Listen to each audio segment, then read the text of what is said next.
All right, so we're still in chapter 4, section 4, and we now are going to shift our focus to the second half of this section. And the first topic I'm going to introduce is what we call the average value definition of we've already covered the mean value theorem, and so I won't introduce the mean value theorem for integrals prior to this, but I think the definition in and of itself will be enough for you to follow how this works.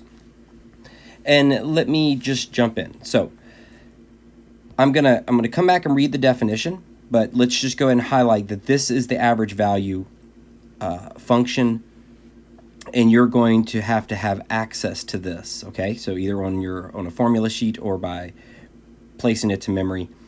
This is the formula that we're going to be using for the next few problems. Okay. So what are we saying? What do we mean by the average value formula? So look, let's say this was a classroom, and I were to add up all the ages of everyone in the classroom, and let's just call that A. And then I were to add up how many people are in the classroom, and we'll just say that's B. So if I wanted to find the average age of the class, we would add up all the ages and then divide it by how many people are in the classroom, right? So that's what we mean by average. Now, what do we mean by average here? The average value of a function on an interval. So let me read it to you, and as I'm reading, I'm going to kind of be coming to this diagram so that you can see a little bit of the geometry of what's happening. So we first have to start with some assumptions, right?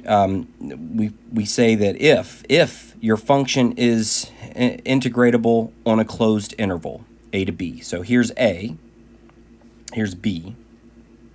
Now here's my function on the interval a to b. So the if part says, so we assume that you can integrate that function over that interval. Okay, so far so good. Now then the average value of the function on the interval is. Okay. So the average value, so let's think about this point C. Okay. Now, plugging C into my function would give me my point here on my curve f of C. Now, look how I've basically drawn. Well, let's actually, really quickly, let me erase this yellow dotted line. And let's start with the type of questions that we've been doing so far in this section. And that's normally, can you find the area under this curve, right? Now, it just so happens that there is a value. Okay, stay with me here. So somewhere on this curve, somewhere between A and B, there is a value such that if you were to create this little rectangle that I had prior, the area of this rectangle is equal to the area under the curve. So in other words, the area under the yellow rectangle would be equal to the area of the blue shading.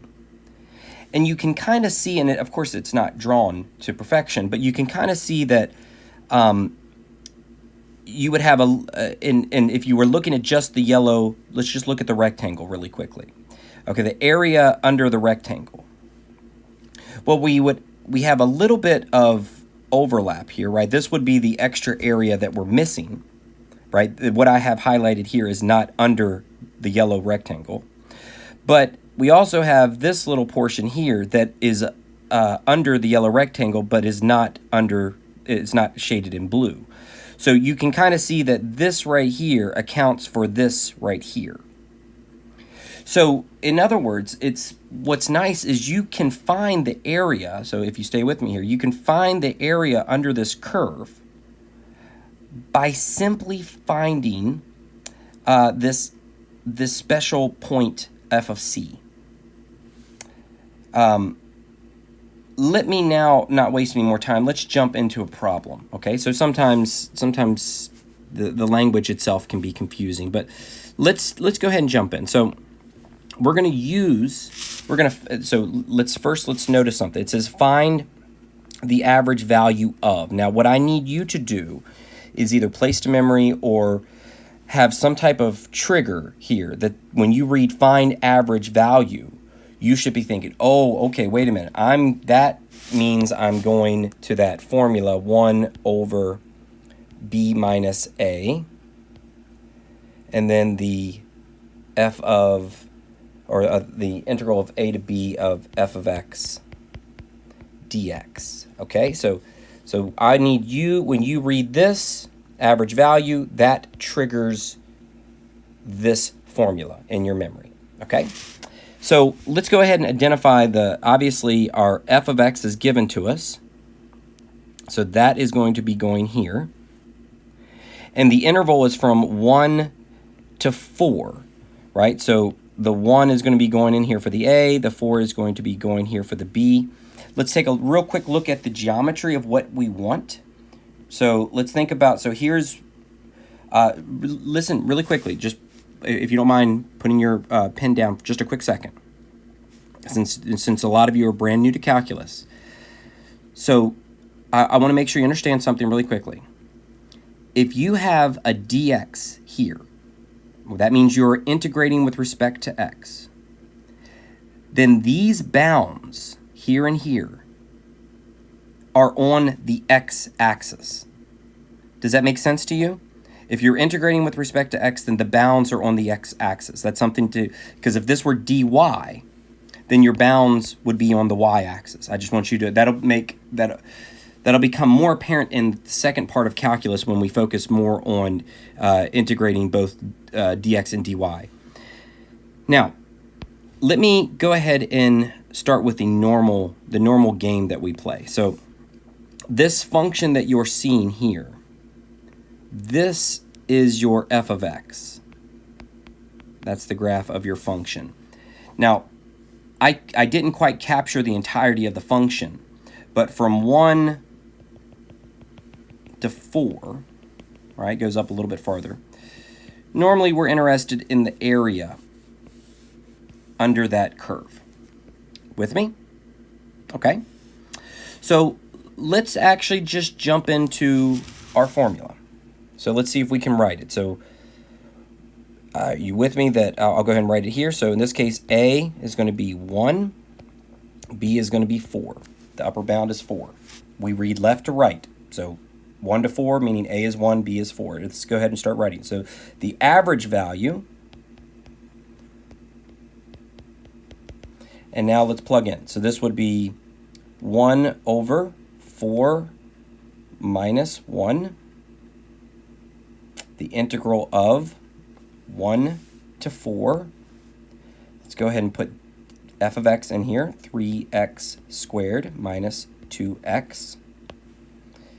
And we are integrating with respect to x. Okay, so let's actually go ahead and just start the integration process. So 1 over 4 minus 1, that's a third. And I'm going to go ahead and just integrate. I'm not going to even waste any time elaborating on the integration process. Just remember, it's you're using that power rule where you're adding 1 to the exponent, n plus 1 over n plus 1. So this would end up being, well, you end up with x cubed, and this would be 3x cubed over 3. So that the 3's will just cancel out. Minus, and now this would be 2x minus 2x squared over 2. The 2's would cancel out, so that would just leave you with x squared. And to that we want to evaluate from 1 to 4. Okay. So now this is just kind of moving into the previous video's territory where you're going to say f of 4 minus f of 1. And I'm going to write this out for you because I see the same mistakes. I've been teaching college mathematics, where I am now at university for probably 8 years, and I see the same mistakes over and over again. And so I'm going to write this. So this would be a third. Let's start with f of 4. So f of 4, meaning you're going to take 4, you're plugging it in here for x, here and here. So this would be 4 cubed minus 4 squared. Here is the mess up. It's a silly mess up that any of us could make, but here it is. Minus, now, if a student, let me do this. I'm going to change my color because I'm going to mess up on purpose. Okay, don't write this because this is wrong. So a student then just goes, they know that it's time to do 1 plugged in for x cubed and x squared, but here is the mistake. They say 1 cubed minus 1 squared. Do you see the mess up? Right? It's subtle, but you were supposed to subtract the whole portion. You didn't use grouping symbols, so you are going to get an incorrect answer. So let's erase and let's do this the correct way. So minus, as soon as you're going to subtract something, use some type of grouping symbol. All right, now it's 1 cubed minus 1 squared. Okay. Well, all in all, after we do a little bit of arithmetic and distribute that 1/3, we end up with 48 thirds or 16. And now all I ask you to do, because I think that you can produce the answer, right? Can you and I agree that that's not bad? As long as you know how to integrate, you can produce the answer. So then relax for just a second and understand what you just did. So I can't see exactly, but let's say it doesn't look like I captured all of this in here very well. My sincere apologies. Let me see if I can. Let's see if you'll allow me to do this for just a second. So let's assume that this curve kept going as well as this. Now, if this is when, right here is where y is equal to 10, here's where y would be equal 15. So approximately right here, the height right there would be y is 16. So notice that if you create a rectangle here, the area of that rectangle would be equal to the area under this curve. So that rectangle that I just drew and it just disappeared, what would it have? Well, the area would have a height of 16, and it would have a length or a width, let's say, of 3. And that makes perfect sense. So that's an area of 48. So sometimes, although we didn't find where on the x-axis the c was, we were able to find the f of c. Let's do another one.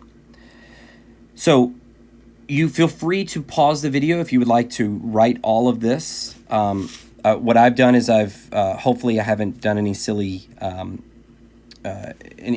errors in my transcription here, but for the most part, I wanted to get all of the basics out of the way, and I wanted to focus on the question. So again, as always, feel free to pause the video and get all the writing done, because sometimes as you're writing, your mind is a few seconds lagging what's being said by your professor. So sometimes it's nice to be able to just get all the writing out of the way so you can just listen in real time. Okay, so this is a decent example. I think you'll enjoy this example. So look, we're talking about the speed of sound, right? So now the speed of sound at different altitudes in the Earth's atmosphere, right? Depending on how high up you are, the altitude. Well, depending on that, sound is going to travel at different speeds. Well, the speed of sound, in this case, s of x, this guy right here, that's your speed of sound. And it's going to be measured in meters per second. Now, speed of sound can be modeled by this extremely large piecewise function. So the x in this case is going to represent meters, or in other words, your altitude. Or actually, x represents kilometers. My apologies. So if you are somewhere between 0 and 11.5 kilometers, then this would be the function to measure the speed of sound. Right? This is your function. My apologies if that keeps going over. This is your function for measuring the speed of sound if you're at an altitude between 0 and 11.5 kilometers. All right, as you go up in altitude, you start to adjust what the function that you would use. Now, what we want to know is, there's that word again, what is the average speed of sound over the interval 0 to 80 kilometers? Now, does it make sense to you? You cannot just simply go from 0 to 80 right now because you don't have one function to integrate. Look at how many different functions you have. Well, what we're going to do is this is why I wrote it all out. We are going to, every single one of these pieces in our piecewise is all going to be integrated with respect to x. So let's start with the first one. Does that make sense that the very first integral would be bounded from 0 to 11.5, and then we would use the very first piece of our piecewise function in our integration process. Same with the second one. So the 295, so dx.